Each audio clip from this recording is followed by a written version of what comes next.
बार बार एक ही करते हैं इंडिया पाकिस्तान। माना मैच हार गए, लेकिन हमारे हारिस ने जो कर दिया ना, तो मोदी हिल गया। मतलब हारिस ने ये क्या इशारा दिया, मोदी हिल गया। बीजेपी के ऑफिशियल ट्विटर अकाउंट पे ट्वीट किया गया हारिस रऊफ के खिलाफ। नसीम भाई, मतलब बीजेपी सुनते ही थे हम आपसे कि बहुत ही गिरी हुई पार्टी है, लेकिन इतना गिर गई कि यार एक प्लेयर ने इशारा क्या दे दिया, इनको इतना खौफ है, उनको हारिस से भी खौफ आ गया। मोदी डरा हुआ है हारिस से। मैं भी बड़ा हैरान हूँ कि बहुत अजीब सी पार्टी दिखाई दी कि आप एक क्रिकेटर को इतनी बड़ी जो हुक्मरान जमात है वो उसका तस्करा कर रही है, और वो भी इसका कि उसने जहाज गिरा दिया। मकसद है कि जहाज जो गिरे हैं वो अब तक रात को ख्वाब में भी आते हैं इनको। भाई हारिस रऊफ ने अगर ये इशारा किया था तो आपका क्रिकेट बोर्ड इस सिलसिले में बात करता और वो आगे आईसीसी को बात करता तो समझ में आती। लेकिन अगर नरेंद्र मोदी खुद जो है वो हारिस रऊफ के सामने आ जाएंगे तो फिर वो शहबाज शरीफ और हमारे हाफिज साहब का क्या खाक सामना कर पाएंगे अगर वो हारिस रऊफ तक लड़ने पे आ जाएंगे या उनसे बात करने पे। हारिस रऊफ से लड़ने पे आ गए, लेकिन उखाड़ कुछ नहीं सकते आप। मुझे ये भी पता है आप हारिस रऊफ का क्या बिगाड़ेंगे। हारिस ने इशारा बड़ा प्यारा दिया, ये था हारिस का यूं उसने किया, बड़ा मुझे अच्छा लगा इशारा, क्योंकि ये भी इशारा अच्छा था, वो यूं करके उन्होंने ये किया था और एक ये वाला भी किया। मैं हम लोग हमेशा कहते हैं कि ऐसी चीजें ना की जाए, लेकिन जो वहां से रिएक्शन कहते हैं ना, आप जो हमें रिएक्शन दोगे, हमें जो एक्शन दिखाओगे, उसका रिएक्शन आपको बर्दाश्त करना पड़ेगा। अगले मैच के लिए बैन होने जा रहे हैं। इंडियन क्रिकेट बोर्ड ने आईसीसी को अपील की, हालांकि आईसीसी ने already 50% match fees Haris Rauf के ऊपर लगा दी, विच मींस कि हारिस रऊफ फोर्स का 50% मैचेस का जो पैसा है वो नहीं मिलेगा। इंडियन मीडिया क्या कह रहा है कि भाई इनका ताल्लुक दहशतगर्द मुल्क से है, ये बल्ले को बंदूक नहीं बनाएंगे तो और क्या करेंगे। नहीं, वो तो सूर्या कुमार यादव ने कि आप जीत के किसी के बेऊपर नाम कर सकते हो, हम हार के कर सकते हो, आप उनको कैसे कह सकते हैं। तुम हार के आपने इशारे कर रहे हो कि फैला, और हमें पता भी नहीं कि राफेल गिरे हैं कि नहीं गिरे। ये जो मैच हुआ हमारे आंखों के सामने हुआ, इंडिया ने 2 मैचों में धोया, पता नहीं फिर फाइनल को आया तो फिर 2 लेगी। अब राफेल गिरे ये कहानी है ना, हमने देखा ना कुछ। इतना दुख, इंसल्ट फील हो रही है। हारिस रऊफ और साहिबजादा फरहान के अगेंस्ट कंप्लेन कर दिया, ऑफिशियल कंप्लेन बीसीसीआई ने। बीसीसीआई ने पाकिस्तान क्रिकेट को झकझोर कर रख दिया, हलचल मच गई है। इस समय पीसीबी के सारे अधिकारी दाएं बाएं घूम रहे हैं कि भैया अब तो फंस गए, लेने के देने पड़ गए। जज जो हैं जो फैसला सुनाएंगे, और जिनके पास ये केस गया है आईसीसी का, वो जो जज है वो भी एंडी पाइक्रॉफ्ट जिधर बला नहीं होती वहीं पे ये बला कड़ी कर देते अपने लिए, जहां ये खड्डा नहीं होता अपने लिए वहीं पे खड्डा खोद देते थोड़ा बहुत जो गरीबी में जो आटा मिल रहा था वो भी गीला हो गया भाई। वो कहावत कैसे है कि आटे में गरीबी गीली नहीं, उल्टा बोल दिया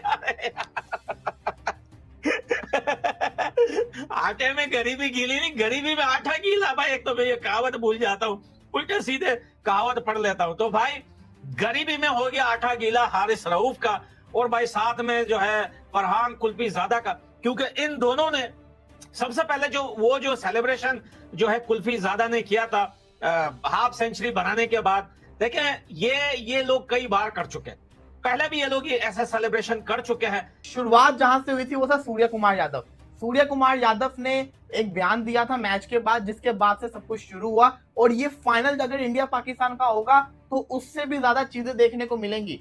ये जो कंप्लेंट्स की गई हैं इस मामले को ठंडा करने के लिए की गई हैं कि संडे वाले दिन अगर इंडिया पाकिस्तान का फाइनल होता है तो उस मैच के अंदर कुछ ज्यादा और कुछ बुरा ना हो जाए। बैन होने जा रहे हैं क्योंकि इंडिया जो है उनसे यकीन करें वो शदीद गुस्से में है, इंडियन लोग शदीद गुस्से में है, वो शक्ल नहीं देखना चाहते हारिस रऊफ की। हारिस रऊफ से लड़ने पे आ गए, लेकिन उखाड़ कुछ नहीं सकते आप। मुझे ये भी पता है आप हारिस रऊफ का क्या बिगाड़ेंगे। हारिस ने इशारा बड़ा प्यारा दिया, ये था हारिस का यूं उसने किया, मुझे अच्छा लगा इशारा, क्योंकि ये भी इशारा अच्छा था, वो यूं करके उन्होंने ये किया था। और एक ये वाला भी किया। मैं हम लोग हमेशा कहते हैं कि ऐसी चीजें ना की जाए। उनकी क्रिकेट टीम अच्छी है, हमारी फौज अच्छी है। क्या बात है शाहिद भाई, क्या बात है शाहिद भाई, एक बात बताइएगा। हमारी तो टीम, मैं चाहती हूँ हमारी टीम भी जबरदस्त बने, बात ये है शाहिद। सबसे बड़ा जवाब होता आप मैदान पे देते। आज आपकी हालत क्या होगी, आपकी क्रिकेट टीम की हालत ये हो गई है कि आज आप फाइनल खेल रहे हो, सेमीफाइनल खेल रहे हो, जो आपका लीग मैच है। जितनी इंडियन पब्लिक है उन सब ने रिपोर्ट किया हारिस रऊफ को कि इसके ऊपर बैन लगे। हालांकि आईसीसी ने ऑलरेडी 50% का जो मैच फी है वो काट ली, लेकिन उनको 50% नहीं चाहिए, उनको इंडिया की असल पावर दिखानी है, और इंडिया की असल पावर तभी दिखेगी जब हारिस रऊफ 3 मैचेस के लिए बैन होगा। इंडिया और पाकिस्तान के मैच के दौरान बाउंड्री लाइन पे खड़े पाकिस्तानी बॉलर हारिस रऊफ को जब इंडियंस ने हूटिंग की तो हारिस रऊफ ने जवाब देते हुए हाथ से 6-0 का इशारा किया और राफेल भी गिराए, जिस पर पाकिस्तान के डिफेंस मिनिस्टर ख्वाजा आसिफ ने हारिस रऊफ को अप्रिशिएट करते हुए कहा कि काम चुप के रख, मैच में हार जीत तो होती रहती है लेकिन इंडिया को 6-0 नहीं भूलना चाहिए। ये बैन होके रहेगा क्योंकि आईसीसी में जो बैठा हुआ इंसान वो जय शाह है। आईसीसी के पास भी चला गया।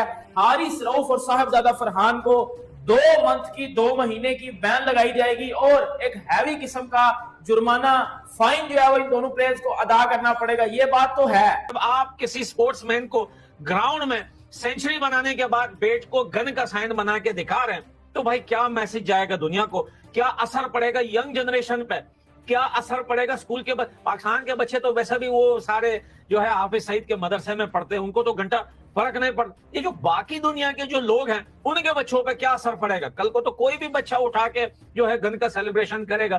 तो ये सारी शिकायत उसके खिलाफ बीसीसीआई ने दी थी और आईसीसी की तरफ से जो है ये आज एक्सेप्ट हो गई थी और ये बताया गया था कि जज भी उन्होंने लगा दिया और जज भी जो है एंडी पाइक्रॉफ्ट है। तो भाई एंडी पाइक्रॉफ्ट भी लाइक रुको जरा सब्र करो। अगर पाकिस्तान और इंडिया ने फैसला कर लिया कि क्रिकेट खेलनी है तो फिर खुल के क्रिकेट खेलें, फिर हाथ भी मिलाएं, फिर जिसको कहते हैं ना गले भी मिले, सब कुछ करें। अब आपके सामने है ना एग्जांपल के तौर के ऊपर इंडिया का ये स्टैंड है कि पाकिस्तानी प्लेयर्स के साथ हाथ नहीं मिलाना, लेकिन वसीम अकरम और रवि शास्त्री कमेंट्री बॉक्स के अंदर एक साथ बैठे भी हैं, बातें भी कर रहे हैं, हाथ भी मिला रहे हैं, गले भी लग रहे हैं, सब कुछ हो रहा है। मुश्ताक अहमद जो कि बांग्लादेश के कोच है, पाकिस्तानी है ना, पाकिस्तान से पूरी जिंदगी क्रिकेट खेली है, उनके साथ भी हाथ मिलाए जा रहे हैं, इंडियन प्लेयर मिला रहे हैं। तो ये चीज समझ से इलॉजिकल चीज मुझे लगी थी। खैर उसके बाद जब सूर्य कुमार यादव ने बयान दिया, पीसीबी ने की कंप्लेन आईसीसी को, आईसीसी ने घंटा, आईसीसी को कोई फर्क नहीं पड़ा, आईसीसी ने कोई गौर नहीं किया। पीसीबी ने कंप्लेन की एंडी पाइक्रॉफ्ट की, कोई फर्क पड़ा? कोई फर्क नहीं पड़ा। इसके बाद पीसीबी की कोई सुनी नहीं गई। अब बीसीसीआई ने कंप्लेन कर दी हारिस रऊफ और साइद फरहान की। मैं देखना चाहूंगा कि अब आईसीसी क्या हरकत करेगी, क्या आईसीसी अब एक्शन लेगी, और अगर आईसीसी एक्शन लेती है तो फिर सवाल ये आता है पीसीबी ने जो कंप्लेन की थी उस पर क्यों नहीं एक्शन लिया।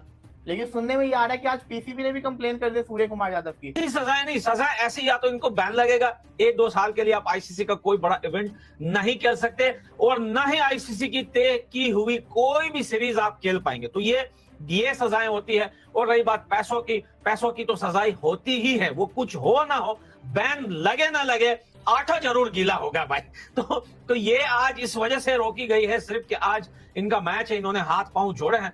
बाकी पाकिस्तान की तरफ से भी सूर्य कुमार यादव के ऊपर केस जो है किया गया है आईसीसी में, वो भी एक्सेप्ट कर लिया गया है, वो भी एक्सेप्ट हुआ है। उसका भी जो है हो सकता है उसका रिजल्ट आज रात तक आए या उसका फैसला जो है वो आज रात तक सुना दे। हारिस रऊफ ने इंडियन प्लेयर्स के साथ ऑन द फील्ड बदतमीजी की सबने देखी। शुभमन गिल और अभिषेक शर्मा के साथ ये वैसे ही अपनी तरफ से जो है लड़ाई कर रहा था। मतलब उन्होंने पहले सिलेक्ट किया था कि यह सिलेक्ट हारिस रऊफ ने किया था, और मैंने पहले भी बोला था कि ये मुझे चीजें हारिस रऊफ की तरफ से बिल्कुल ठीक नहीं लगी। मुझे ये हारिस रऊफ की तरफ से चीजें बिल्कुल अननेसेसरी लगी हैं। आप मैच हार रहे हो, आप इस तरह की चीजें कर रहे हो, इसका मतलब है आप अपनी इंटरनेशनल लेवल पे ज्यादा ओवर बेइज्जती करवा रहे हो, ठीक है। फिर हारिस रऊफ जब बाउंड्री के पास गया, उसने इंडियन फैंस को जो इशारे किए, एक वो बात। दूसरा, जब हारिस रऊफ ने अभिषेक शर्मा के साथ कुछ पर्सनल जो है वो गाली गलौज किया, जो कि अभिषेक ने बाद में बोला भी था कि ये मेरे साथ कुछ पर्सनल जो है वो लड़ाई कर रहा था और वो मुझे अच्छी नहीं थी लग रही, बट मैंने जवाब नहीं दिया। मैंने गिल को ये बोला कि हम जीत के मैच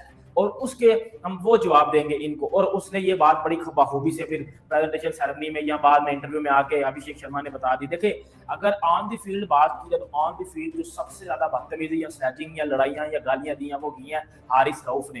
तो हारिस रऊफ के ऊपर तो एक्शन अगर लिया जाएगा तो क्या लिया जाएगा? हारिस रऊफ को 2 मंथ की बैन लगा दी जाएगी, हारिस रऊफ को हैवी फाइन लगा दिया जाएगा, और आईसीसी को ये कंप्लेन सेंड किया बीसीसीआई ने। ये हारिस रऊफ और साइद फरहान वाली जो कंप्लेन है ना, ये बीसीसीआई ने सेंड की है, मतलब बीसीसीआई ने कंप्लेन की है, और बीसीसीआई की चलती है आईसीसी में, इतना देख लेना जरा।